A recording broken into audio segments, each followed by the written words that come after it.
সারা জীবন আমি পাপ কাজ করেছি, কখনো কারো ভালো করি নাই। আল্লাহ কি আমাকে ক্ষমা করবেন? আমি এখন কিভাবে ক্ষমা পাবো?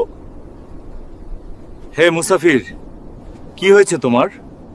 কেন কান্না করতেছো? বাবা, আমি অনেক বড় পাপী একজন মানুষ।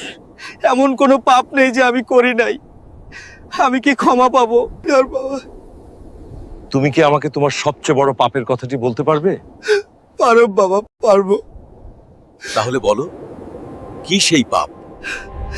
আমি একসাথে একই পরিবারের 5 জনকে কতল করেছি। কি করেছো তুমি?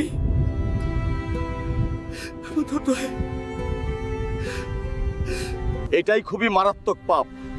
আমি এর ক্ষমা হবে কিনা জানি না।